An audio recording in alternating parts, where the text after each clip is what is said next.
Hello, this is Chloe Belinkit, and I will be presenting on the top 10 best-selling cards within the Pokemon set Shrouded Fable. So, choosing my top 10, well, let me make sure that's correct. Yeah, choosing my top 10. When choosing the top 10, I paid most of my attention to sales volume, market price, and market price changes, so I try to strike a balance between these three.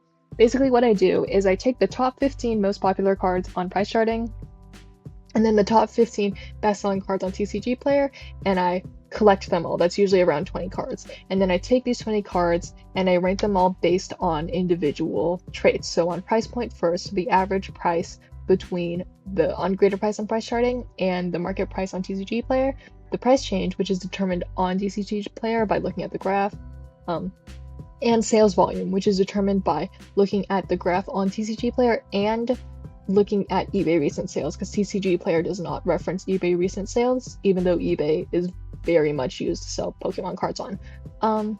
Yeah, and then from there I calculated the final ranking using a point system based on their placements in each individual category. So first place gets the most points, last place gets 1 point or 0 points, depending on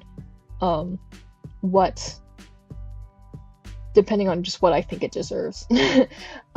But from there, whichever card carries the most points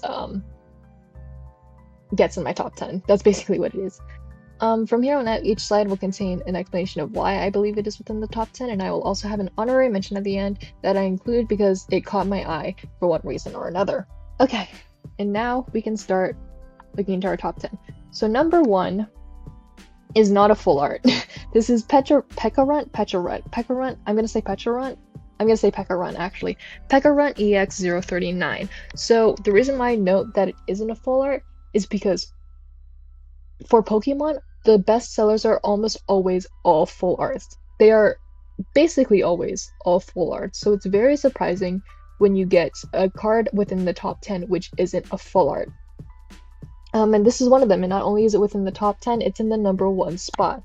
So as to why it is up here, this is a card that is carried by playability, which is, once again, very rarely seen in Pokemon because the market, their audience is so made up of collectors and scalpers that the players have been like scared away and they don't like buying Pokemon cards, or they don't like being in the TCG anymore. But this is a card that has playability to it and that carries it to the top. So this card has strong competitive relevance, and it has had it since its release, making this card popular among players. And because of how playable this card is, this card also has an alternate version. This alternate version is found in prize packs, which can only be obtained by participating in and or winning TCG tournaments. So not only is this a firm competitive play, which attracts players, but it also increases the collectability for collectors. So collectors tend to want to own all versions of a card. And so and so collectors will buy this card because they have the prize pack version, which is rare, just so that they can see they have both of them. But in addition to that, this set specifically has a lot of Pekarunt cards. I'm gonna switch between pronunciations, I'm sorry. Due to Pekarunt being generally the face of this set, there are a lot of other Pokemon that we're gonna go into that can be considered like the mascot Pokemon of this set, but Pekarunt is the face of this set, I believe. And so because of that, the collectability also increases for this card. Okay, now we can move on, which is another Pekarunt. This is Pekarunt EX085. This is our second place Pokemon. This is our second place bestseller. This is an ultra rare card. So while this is still, people would still call this a full art, but it's not an illustration rare, which is usually what full arts are labeled. But this is still considered full art. This is an ultra rare card, which is a relatively high rarity tier, and so that attracts collectors. In terms of Pokemon popularity, because we didn't talk about it last time, Pekarunt is not only the face of the set, giving all Pekarunt cards in the set a boost in popularity, but is also a mythical Pokemon introduced in Scarlet and Violet, and simply because it's mythical and therefore lore relevant, it is well known within the fandom. And then we talked about the collectability of Pekarunt cards before, and so this card is also impacted by that.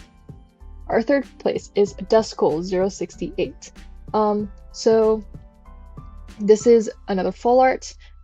This is specifically an illustration rare, and illustration rares are always sought after by collectors, regardless of Pokemon or artwork, because it's a full art.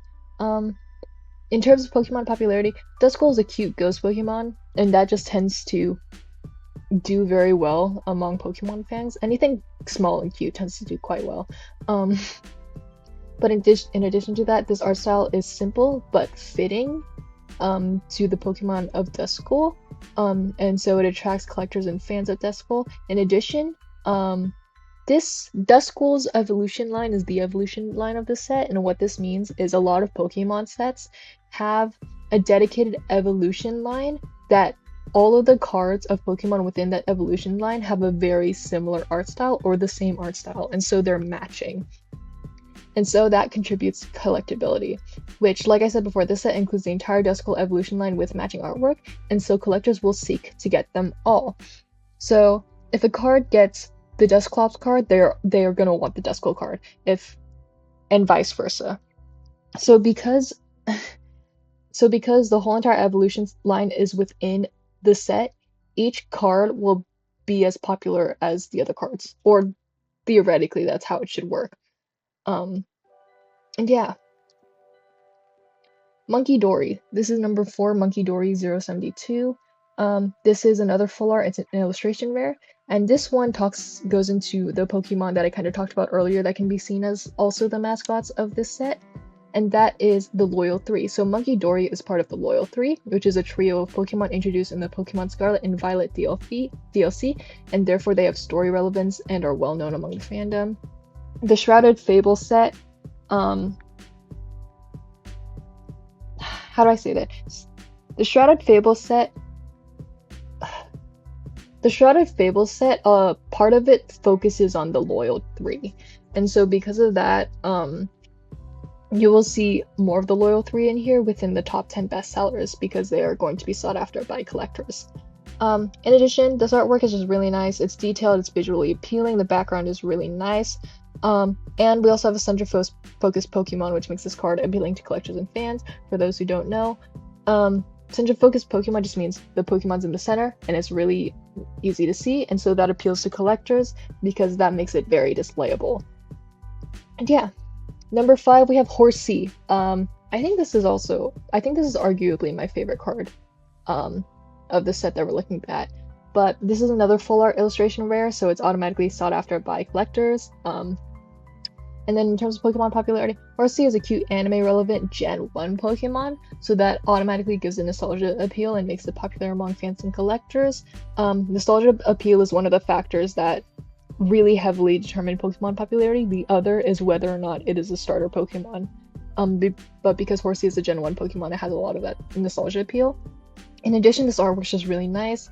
It's a soft art style and color palette, it's a soft art style and color palette and has a fitting, calm, scenic background which fits the nature and personality of Horsea, and so that makes this card appealing to collectors and fans of the Pokemon. Dusclops 069. So this is another one of the Pokemon within the Duskull evolution line that we were talking about earlier within this set. This is a full art illustration rare. The art style is very similar to the Dusclops card we saw, and it's still fitting to the Pokemon.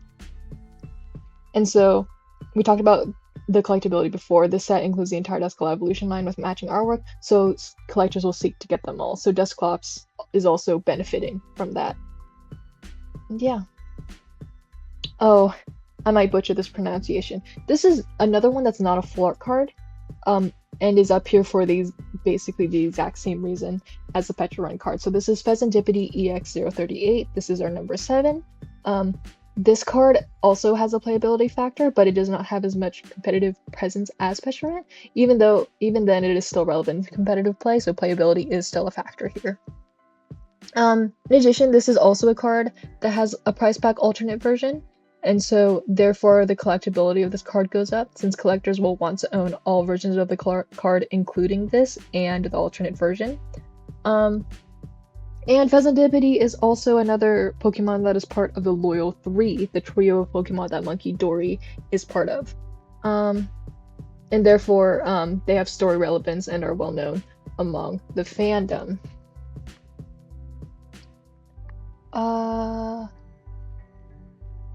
Yeah, hold on. Let me check really quickly who the loyal 3 are.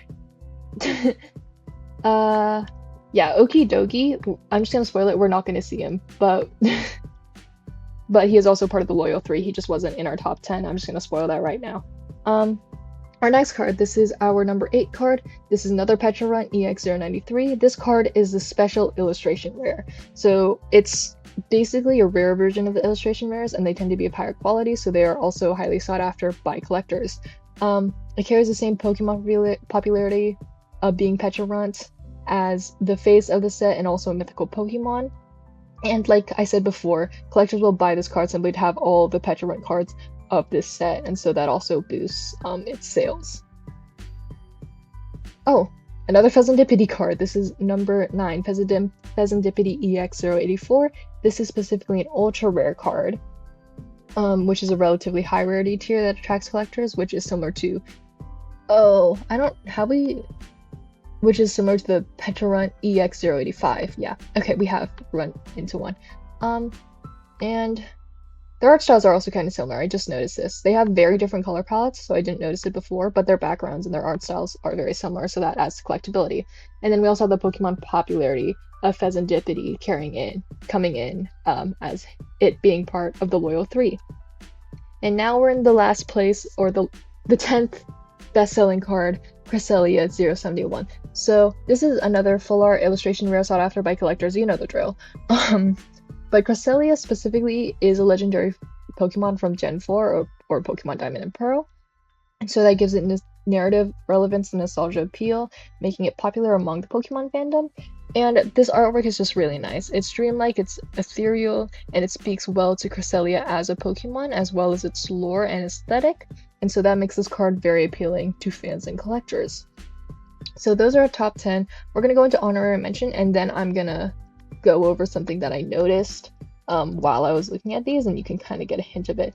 But this is my honorary mention. It is the Earthen Vessel 096, and that is because this card is a hyper rare gold card, which hyper rare gold cards for this set are one of the rarest cards in the set, or are the rarest cards of the set, and therefore tend to be considered the chase cards of the set. Because of that, I would expect them to be higher up there. However, did not make it into the top bestsellers due to its failing price change and lack of sales compared to other cards. However, this leads into what I want to talk about. As you can see here, its sales volume actually isn't that bad. It's relatively lower than the other cards, but I have had instances with other sets, let's see if I can pull one up really quickly, where the sales volume is super sparse, it's super inconsistent, and that's what keeps a lot of the chase cards from being up there. I want to say you can see it in Prismatic, or even here, this is number 9 in the bestsellers for Prismatic Evolutions.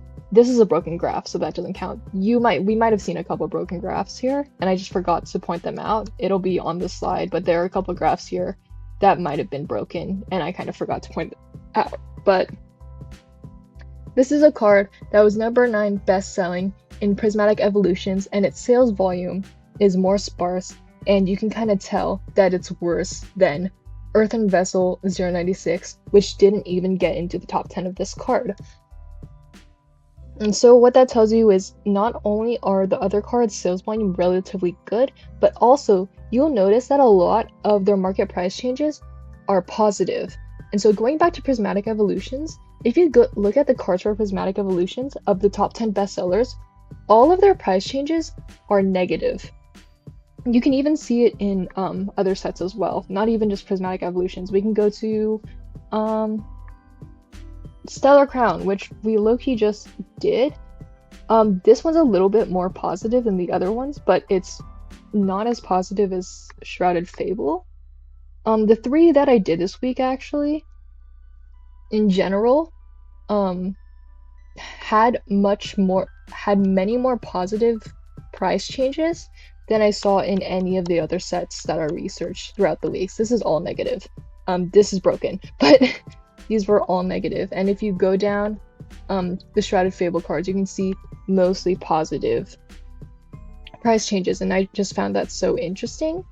And that also has to do with relatively, I think the highest price for the cards within the set is less than $100. And so the price change, you know, is more prone to being positive because 100% price change for a cheaper card is different than a 100% price change for a very expensive card. But the price point, if we just sort it from Z to A, is no more than $100. It's no more than $50 even, which is kind of insane. But that's just something that I think is important to note, especially since we have so many cards up here that aren't full arts. We have 2 here, the other sets had more, but the fact that they're all in a positive price change direction, I think is very important to note. Especially since this is a relatively older quote-unquote set compared to the other ones that you've seen. But yeah, I thought that was just important to note, to take note of. And I think that is it for my presentation on the Pokemon set Shrouded Fable and its top 10 best-selling cards. Thank you for listening.